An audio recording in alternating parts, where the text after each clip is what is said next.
ನಮಸ್ಕಾರ, ವಿಶೇಷ ಕಾರ್ಯಕ್ರಮಕ್ಕೆ ಸ್ವಾಗತ. ನಾನು ಸುಧಾ ಗೌಡ. ನೋಡಿ, ದಸರಾ ಬಂತು, ದೀಪಾವಳಿ ಹಬ್ಬ ಬಂತು, ಸಾಲು ಸಾಲು ರಜೆ ಕೂಡ ಬಂತು. ಜೊತೆಗೆ ಶೈಕ್ಷಣಿಕ ಸಾಮಾಜಿಕ ಸಮೀಕ್ಷೆಯ ಬೋನಸ್ ರಜೆ ಕೂಡ ಸಿಕ್ತು. ಸರ್ಕಾರಿ ಹಾಗೆ ಅನುದಾನಿತ ಶಾಲಾ ಶಿಕ್ಷಕರ ತಲೆಬಿಸಿಗೂ ಕೂಡ ಕಾರಣ ಆಗಿತ್ತು. ಸಾಲು ಸಾಲು ರಜೆಗಳಿಂದಾಗಿ ಸದ್ಯ ಪಾಠದ ಸಮಯ ಕಡಿಮೆ ಆಗೋಯ್ತು. ಶಿಕ್ಷಕರಿಗೆ ಒಂದು ರೀತಿ ದೊಡ್ಡ ಸವಾಲಿದು. ಇರೋ ಸಮಯದಲ್ಲೇ ಪಾಠವನ್ನು ಕಂಪ್ಲೀಟ್ ಮಾಡಬೇಕು, ಅವರಿಗೆ ಎಕ್ಸಾಮ್ಗಳಿಗೆ ಪ್ರಿಪೇರ್ ಮಾಡಬೇಕು, ಮಧ್ಯದಲ್ಲಿ ಒಂದಷ್ಟು ಪರೀಕ್ಷೆಗಳನ್ನು ಮಾಡಬೇಕು, ಇಂಥದ್ದೆಲ್ಲ ಒಂದಷ್ಟು ಚಾಲೆಂಜಸ್ ಶಿಕ್ಷಕರಿಗೆ ಇದ್ದೇ ಇರುತ್ತೆ. ಆದರೆ ಈ ವರ್ಷ ಇರುವಂಥ ಸಮಯ ಕೂಡ ಕಡಿಮೆಯಾಗೋಗ್ಬಿಟ್ಟಿದೆ.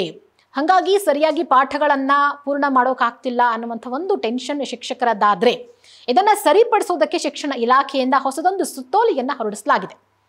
ಕಳೆದ ವರ್ಷ SSLC ಫಲಿತಾಂಶ ಕುಸಿತದಿಂದಾಗಿ CM ಸಿದ್ದರಾಮಯ್ಯನವರು ಗರಂ ಆಗಿದ್ರು. ಹೀಗಾಗಿ ಶಿಕ್ಷಣ ಸಚಿವ ಮಧು ಬಂಗಾರಪ್ಪ ಸೇರಿದ ಹಾಗೆ ಶಿಕ್ಷಣ ಇಲಾಖೆಗೆ ಒಂದು ಟಾರ್ಗೆಟ್ ಅನ್ನ ಕೊಟ್ಟಿದ್ರು. ಮುಂದಿನ ವರ್ಷ 75% ಫಲಿತಾಂಶವನ್ನ ಸಾಧಿಸುವ ಒಂದು ಗುರಿಯನ್ನ ಕೊಟ್ಟಿದ್ದಾರೆ. ಆದರೆ ಈ ನಡುವೆ ಶಾಲೆಗಳಿಗೆ ಸಮೀಕ್ಷೆಯಿಂದಾಗಿ ಹೆಚ್ಚುವರಿ ರಜೆಯನ್ನ ನೀಡಲಾಗಿತ್ತು. ಅಂದ್ರೆ ಶಾಲೆಗಳಿಗೆ ಟಾರ್ಗೆಟ್ ಏನೋ ಕೊಟ್ಟರು, ಬಟ್ ಶಾಲೆಗಳಲ್ಲಿರುವಂತಹ ಶಿಕ್ಷಕರನ್ನ ಬೇರೆ ಬೇರೆ ಕೆಲಸಗಳಿಗೆ, ಸರ್ಕಾರಿ ಕೆಲಸಗಳಿಗೆ ಬಳಸ್ಕೊಳ್ಳೋ ಕಾರಣದಿಂದಾಗಿ ಅವರಿಗೆ ಸಮಸ್ಯೆಗಳಾಯಿತು. ಹಾಗಾಗಿ ದಸರಾ ರಜೆಗೆ ಹೋದಂಥ ಮಕ್ಕಳು ದೀಪಾವಳಿ ಹಬ್ಬದ ಬಳಿಕ ಮರಳಿ ಶಾಲೆಗೆ ಬಂದರು. ಇದರಿಂದಾಗಿ ಶೈಕ್ಷಣಿಕ ಅವಧಿ ಕಡಿಮೆಯಾಗಿದೆ. ಈ ವರ್ಷ 8 ಪೂರ್ಣ ದಿನಗಳು, 2 ಅರ್ಧ ದಿನಗಳು, ಒಟ್ಟು 66 ಅವಧಿಗಳು ಲಾಸ್ ಆಗಿದೆ ಈ ವರ್ಷ. ಇದನ್ನು ಸರಿಪಡಿಸೋದಕ್ಕೆ ಶಿಕ್ಷಣ ಇಲಾಖೆ ಸುತ್ತೋಲೆಯನ್ನು ಹೊರಡಿಸಿದೆ. ಏನಪ್ಪಾ ಅಂತಂದ್ರೆ 8, 9 ಮತ್ತು 10ನೇ ತರಗತಿ ಮಕ್ಕಳಿಗೆ ವಿಶೇಷ ತರಗತಿಗಳನ್ನು ನಡೆಸುವ ಬಗ್ಗೆ ಸುತ್ತೋಲೆಯನ್ನು ಹೊರಡಿಸಲಾಗಿದೆ. ಅಂದರೆ ಟ್ಯೂಷನ್ಸ್, ಎಕ್ಸ್ಟ್ರಾ ಕ್ಲಾಸಸ್ ಅನ್ನು ತಗೊಳ್ಬೇಕು.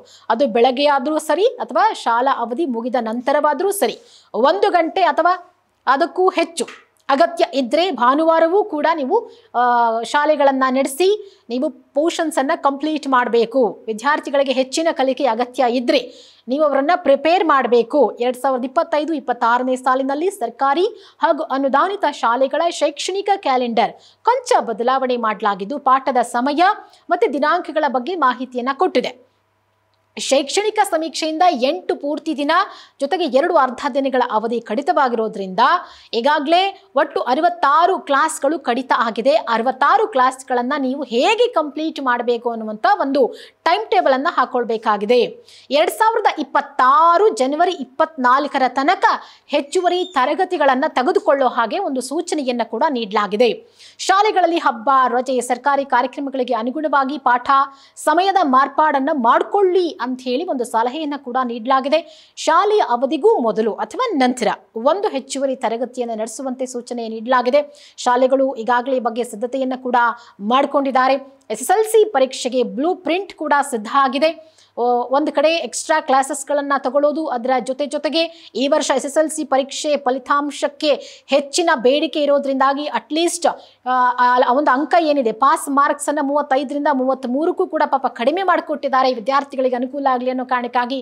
ಹೀಗಾಗಿ ಈ ವರ್ಷದ ಒಂದು ಪ್ಯಾಟ್ರನ್, ಪರೀಕ್ಷಾ ಪ್ಯಾಟ್ರನ್ ಏನು, 100 ಅಂಕಗಳ ಪ್ರಶ್ನೆ ಪತ್ರಿಕೆ ಹೇಗಿರುತ್ತೆ, ಎಷ್ಟು ಪ್ರಶ್ನೆಗಳಿರುತ್ತೆ, 100ಕ್ಕೆ ಎಷ್ಟು ಅಂಕ ಬಂದರೆ ನಾವು ಪಾಸ್ ಅಂತ ಹೇಳಿ ಅದನ್ನು ಕನ್ಸಿಡರ್ ಮಾಡ್ತಾರೆ, ಎಷ್ಟು ಆಂತರಿಕ ಅಂಕಗಳನ್ನು ಪಡ್ಕೊಳ್ಬೇಕು, ಎಷ್ಟು ಲಿಖಿತ ಅಂಕ ಬಂದರೆ ಪಾಸ್ ಎಂಬ ಬಗ್ಗೆ ಸಂಪೂರ್ಣ ನೀಲಿ ನಕ್ಷೆಯನ್ನ ಕರ್ನಾಟಕ ಪರೀಕ್ಷಾ ಪ್ರಾಧಿಕಾರ ಈಗಾಗಲೇ ಸಿದ್ಧಪಡಿಸಿದೆ. ಅದನ್ನು ಶಾಲೆಗಳಿಗೂ ಕೂಡ ತಲುಪಿಸಿದೆ.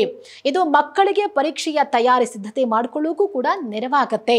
ಬ್ಲೂ ಪ್ರಿಂಟ್ ನಿಂದ ಮಕ್ಕಳಿಗೆ ಯಾವೆಲ್ಲ ವಿಷಯಕ್ಕೆ ಹೇಗೆ ತಯಾರಿ ಮಾಡಿಕೊಳ್ಬೇಕು, ಎಷ್ಟು ಪ್ರಶ್ನೆಗಳು ಬರುತ್ತೆ, ಎಷ್ಟು ಅಂಕದ ಪ್ರಶ್ನೆಗಳು, ಮತ್ತೆ ಇದೆಲ್ಲದ ಒಂದು ಕಂಪ್ಲೀಟ್ ಡೀಟೇಲ್ಸ್ ಕೂಡ ಸಿಗುತ್ತೆ. ಹಾಗಾಗಿ SSLC ಮಕ್ಕಳಿಗೆ ಈ ನೀಲಿ ನಕಾಶೆಯಿಂದ ಪರೀಕ್ಷೆ ಸಿದ್ಧತೆ ಬಗ್ಗೆ ಮಾಹಿತಿ ಕೂಡ ಸಿಗತ್ತೆ. ಅದನ್ನು ಸರಿಯಾಗಿ ಶಿಕ್ಷಕರು ವಿದ್ಯಾರ್ಥಿಗಳಿಗೆ ತಲುಪಿಸುವಂತಹ ಕೆಲಸವನ್ನ ಮಾಡಬೇಕು. ಜೊತೆಗೆ ಎಕ್ಸ್ಟ್ರಾ ಕ್ಲಾಸಸ್ಗಳನ್ನ ಕೂಡ ತಗೊಳ್ಬೇಕು. ಒಟ್ಟಾರೆಯಾಗಿ ಎಲ್ಲ ಜಿಲ್ಲೆಗಳಲ್ಲೂ ಕೂಡ ಸರ್ಕಾರಿ ಮತ್ತು ಖಾಸಗಿ ಶಾಲೆಗಳಲ್ಲಿ SSLC ಫಲಿತಾಂಶ 75% ಬರಬೇಕು. ಯಾವುದೇ ಶಾಲೆಯ ಫಲಿತಾಂಶ ತೀರಾ ಕೆಳಮಟ್ಟದ್ದು ಅಂಥೇಳಿ ಬರಬಾರ್ದು. ಅದು ಶಾಲೆಗಳಿಗೂ ಅವಮಾನ, ಆ ಜಿಲ್ಲೆಗೂ ಅವಮಾನ, ಜೊತೆಗೆ ಶಿಕ್ಷಣ ಇಲಾಖೆಗೂ ಅವಮಾನ. ಸೊ ಹೀಗಾಗಿ ಒಂದಷ್ಟು ಹೊಸ ಬದಲಾವಣೆಗಳನ್ನು ಮಾಡಿದೆ. ಹಾಗಾಗಿ ಶಾಲಾ ಮಟ್ಟದಲ್ಲಿ ಶಿಕ್ಷಕರು ಕೂಡ ಇದಕ್ಕೆ ಪ್ರಿಪೇರ್ ಆಗಿ ಅಂತ ಹೇಳಿ ಕೂಡ ಶಿಕ್ಷಣ ಇಲಾಖೆಯಿಂದ ಸೂಚನೆಯನ್ನು ಕೂಡ ನೀಡಲಾಗಿದೆ.